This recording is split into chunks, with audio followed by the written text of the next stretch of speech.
police released new information on their investigation into the deaths of a couple and their 2 children. We have the breaking details. She's always had this bubbly energy about her. She's always laughing. Friends remember a college student killed in a fall while hiking over the weekend. Someone stole thousands of dollars in wheels from a car dealership. We'll show you what's being done to find that person.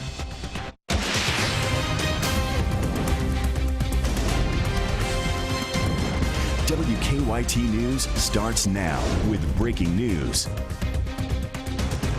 In just the last hour, Louisville police have revealed the death of a family of 4 is a murder-suicide. Family members have identified the victims as Brad and Billy Hettinger and their 2 children. Their bodies were found in their burned home yesterday. Police say Brad Hettinger shot the other 3 before setting the fire and then shooting himself. Today, we learned the family lived in Lexington before moving to Louisville just 2 years ago.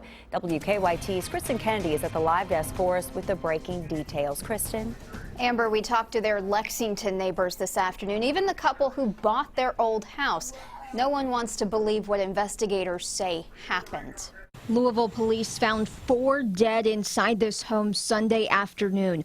They say the man inside shot his wife and 2 children before starting several fires and shooting himself. Family confirmed the 4 inside the home were husband and wife Brad and Billy Hettinger and their 2 children. They were like 2 little precious kids. They were beautiful and sweet and smart. A close relative of Billy Hettinger told WKYT that she was originally from Nicholasville. She worked for Baptist Health in Lexington and then Louisville. She was just happy all the time. And her children were just absolutely dolls. They just were the cutest things, and she loved them dearly. She was a great mother to those children. Their Louisville neighbors are planning a vigil tonight outside the home for the family. At the live desk, Kristen Kennedy, WKYT. Kristen, thank you. Right now, police will not comment on a motive in the case. Friends are sharing their memories of a college student killed in a fall at Raven Run. Katie Stewart died while hiking Saturday at Raven Run Nature Sanctuary in Fayette County. WKYT's Hillary Thornton shows us how Stewart is being remembered at the place where she used to work. That is way better than A lot of conversations happen inside of a coffee shop, which made a cup of Commonwealth pretty much a perfect place for 22-year-old Katie Stewart to work. She always knew when to talk and when to listen. She was very, very intuitive like that. I'll never be able to forget that about her. The Transylvania University student who died while hiking at Raven Run over the weekend spent about a year doing everything at the coffee shop from marketing to working as a barista. She's always had this bubbly energy about her. She's always laughing, always giggling. She was definitely someone that when you worked with, you wanted to work better. It was a job that allowed her to connect not just with her coworkers, Bye guys, have a good but night. also with her customers. Had the unique ability to brighten just about anybody's day. During her time here at A Cup of Commonwealth, friends say Stewart was intentional about her work, but they say it was about much more than their next marketing move or making the perfect drink. It was about building relationships. She was just so good at it. She, would learn names and make a point to get to know someone. The Kenton County native also spending time working at Bullhorn and Crank and Boom, certainly investing herself in Lexington. She had really started to feel like Lexington was home, and I love that. A community that is now coming together to remember their friend, showing the big impact left during the short time in their lives. I hope she felt that beforehand. I hope she felt that all the love and the care that people have for her, because it was incredible. In Lexington, Hillary Thornton, WKYT. Around $8,000 have already been raised for Stewart's family to cover funeral expenses, and we're told that any leftover money from the funeral will be donated to the Lexington Humane Society. Police hope a reward will help them find the thief who targeted a car dealership. Stanton police say someone stole $12,000 in wheels from Tanner Dodge. WKYT's Victor Puente is tracking the investigation into who's responsible. This theft has led to a reward being offered. The owner here says this isn't the first time someone has stolen tires and rims off of a vehicle in his lot, but he hopes it's the last. The crime happened earlier this month at Tanner Dodge, just off the Mountain Parkway in Stanton. Employees came in on a Friday morning to find 2 cars up on blocks. They're 20-inch wheels and tires, so someone had to know what they were doing. They had to have the proper tools and a floor jack of some kind. The chrome wheels were taken from a Charger and a Challenger. The thieves also got some wheel skins off a truck in a neighboring lot. Chrome wheels and tires, about $13,000 for the entire, for both sets and the wheel skins that came off the cabin chassis truck. Billings says what would have made it even harder for them to accomplish is the city police officer who patrols through the lot on a regular basis. But he had been through this lot 4 or 5 times that night, so it had to be done pretty quick. The theft was the last straw for Billings, who says this has happened a few times before. He hopes the cameras they've since installed across the lot will deter anyone else who may have the same idea. Kind of looks like San Quentin now, so we actually have cameras up everywhere on the lot. While Stanton police investigate, Billings is also hoping to find the people responsible by offering a $500 reward for information on who they are. It's bad enough that you struggle to keep your businesses profitable and keep employees on the payroll to come in, once every 6 months, once every 4 months, or once a year, and have a $13,000 loss. Billings says not only have they had new cameras installed, they've also upgraded the lighting here, which will make it much more difficult for someone to hide between these vehicles. In Powell County, Victor Puente, WKYT. Billings said police are checking the surveillance video from a neighboring bank to see if the thieves were caught by their camera. It is a sad anniversary. Today marks 6 years since a triple murder. Our county-by-county coverage begins in Clark County. Robbie Reese, Clayton Edge, and Dustin Browning were all found shot to death at Edge's home on March 21st of 2010. State police have not identified any suspects or made any arrests. A vigil for the men was held on Saturday. In Campbell County, the search for a car missing in the Ohio River did not resume today. A semi rear-ended the car on the I-275 bridge last Tuesday, sending it plunging into the river. Crews had to suspend the search last week because the rising river made it unsafe. A Louisville television station reports it could be Wednesday before the search resumes.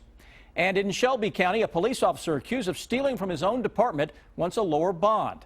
Simpsonville police officer Terry Putnam has a not guilty plea entered on his behalf during his arraignment today. He also asked for a bond reduction hearing. A grand jury indicted him on charges he stole $30,000 in cash, drugs, and guns from evidence lockers. He'll be back in court on May 2nd. Our first full week of spring is here, and while it started off chilly, we have some warmer air on the way. WKYT meteorologist Jim Caldwell is here now with an early check of that forecast. And it is chilly out there, but if we compare it to where we've been here just yesterday, we're starting to see the warmer air take over. It comes in phases, and today was phase 1, which is not exactly a super warm up. We're about 4 degrees warmer, and we find ourselves in the low 50s out there. But you can see out in western portions of Kentucky even warmer than that, and we're eventually going to spread that eastward. Some of the readings that we have, 51 in Jackson. You can see that with blue skies and sunshine. 53 in Frankfort, and we're up to 52 here in Lexington with some of those more decorative clouds hanging out with us. And there you even see on our Defender Radar Network, things remain on the quiet side throughout the entire area. Just a little bit of cloud cover out there. Tonight, though, we're going to track frost and freeze potential, especially across parts of eastern Kentucky. Should be the best concentration of that, and some of the coldest air that we run into tonight as well. Upper 20s and low 30s will probably start showing up in these locations.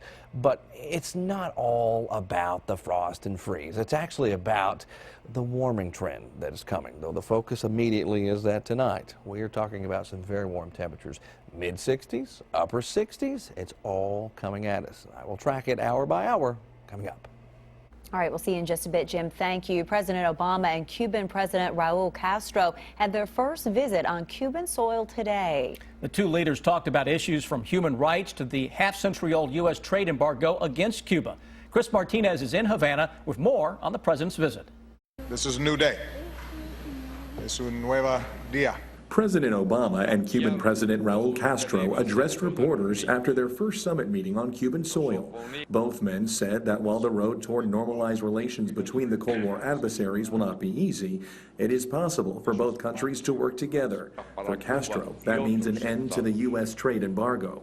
The blockade stands as the most important obstacle to our economic development and the well-being of the Cuban people. President Obama said Havana must do its share as well. I discussed with President Castro the steps we urge Cuba to take to show that it's ready to do more business, which includes allowing more joint ventures and allowing foreign companies to hire Cubans directly. The two promise to continue their dialogue in the months to come. The on and off rain here in Havana is forcing some changes in the preparation for tomorrow's baseball game between the Tampa Bay Rays and Cuban national team. It's also a reminder that not all Cubans are giving the president a sunny reception. On Sunday, more than 50 people were arrested during a protest by the group known as the Ladies in White. But overwhelmingly, Cubans who spoke with us see the president's visit as a reason to celebrate. All the Cuban people is very proud. We love Obama. We need to build relations with North American, United States people and Cuban people. A plan that will get right off the bat tomorrow. Chris Martinez, CBS News, Havana, Cuba. Presidents Obama and Castro praised the work both nations have done so far in resuming normal relations. Later this year, more regular commercial flights will return to the Cuban skies. Authorities say the only surviving suspect in the Paris terror attacks may have been planning more attacks. Police captured Salah Abdeslam in Brussels Friday. French prosecutors say Abdeslam admitted he was supposed to blow himself up during November's attack on Paris, but backed out. He's being held in a special section of Brussels prison. His first court date is Wednesday. 4 of the 5 remaining presidential candidates in both parties will address the largest pro-Israel political action group today. Hillary Clinton gave her speech before the American Israel Public Affairs Committee conference this morning. Donald Trump is expected to dive deeper into his foreign policy plans when he makes an appearance tonight. Ted Cruz and John Kasich are also expected to speak. This conference is considered a must-stop for those seeking the White House. Rallies taking place around the country urging the U.S. Senate to hold confirmation hearings on President Obama's Supreme Court nominee. The president nominated Merrick Garland for the court's open seat last Wednesday. The Senate is refusing to confirm him or any nominee until after the November presidential election. The 50 rallies had the theme, "Do Your Job." Many took place outside senators' home offices. Apple is looking to the past with its newest iPhone model. So some people asked us, some people even pleaded with us to please keep the 4-inch products in our lineup. Well, today we're going to do just that, and we're going to make it a whole lot better. The company introduced the iPhone SE today. The new model is similar in size to the iPhone 5S, but has the same processor and features as the 6S. The phone will cost $399 for a 16-gigabyte model. Pre-orders begin on Thursday, and the phone will be available on March 31st. You can help a horse farm in need by simply raising a glass. Alltech's Lexington Brewing and Distilling Company is bringing back its Kentucky Race Day Session IPA from April 1st to May 8th. A portion of the sales will go to Old Friends Farm in Scott County, where a fire destroyed a barn in January. The money will be used to rebuild the farm's hospital barn and fireproof a second barn. Drivers will soon be able to use a bridge over Harrington Lake again. The Kennedy Mill Bridge closed in September because steel supports had deteriorated, and the bridge connects Mercer and Garrett counties. Repair work began last month, and the bridge is scheduled to reopen on April 1st. It is time now for Better Living, health, education, and consumer news that impacts your life. When you or a loved one is undergoing an operation, you want your surgeon to be at their best. Marley Hall shows us how one hospital is trying to keep the operating room a safe and stress-free place for doctors, staff, and patients. So together, I want us just to close our eyes. This is how Dr. John Bookvar and his operating team prepare for surgery. We'll take a nice deep breath in. Everyone on the neurosurgery team at New York's Lenox Hill Hospital stops what they're doing. Exhale. To breathe. It's a practice called mindfulness. Just all sort of settle down, calm down, be present. Dr. Bookvar started these sessions a year ago to bring quiet to a sometimes stressful and hectic OR. So as a unit, we focus on the moment and the breathing and the relative calm that has come over the operating room. And then we're starting the operation in a way of calm as opposed to chaos. Studies show mindfulness can help doctors and staff increase focus, reduce stress, and better empathize with patients.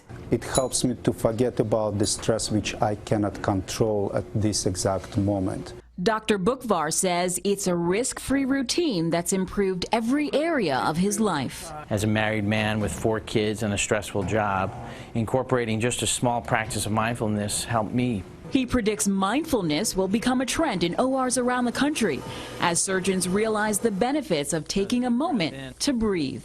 Marley Hall, CBS News, New York. Doctors believe that another added benefit of practicing mindfulness before surgery is a happy surgical team. He says his staff now has more respect for one another and they get along better as well. The Food and Drug Administration is moving to ban surgical gloves made with powder. The powder is supposed to make the gloves easier to wear, but it can cause breathing problems, wound inflammation, and scar tissue on organs. Most powdered gloves have been phased out and only 6 manufacturers are still registered to make them in the U.S. With summer just around the corner, 2 Florida fathers hope their new invention will save children's lives. The pair designed a device to remind parents their children are in the car. When you open your car door, a sensor in your child's car seat gives a voice alert and sends an alert to your phone to let you know they're still in the car. If the phone alert isn't disabled quickly enough, a second message can be sent to another parent or caretaker. In 2014, about 30 children died from being left in hot cars. Our goal is to save lives and to make sure these defenseless lives have somebody looking out for them. The pair says anyone can install the device in 30 seconds. They've applied for a patent and hope to make the device available nationwide.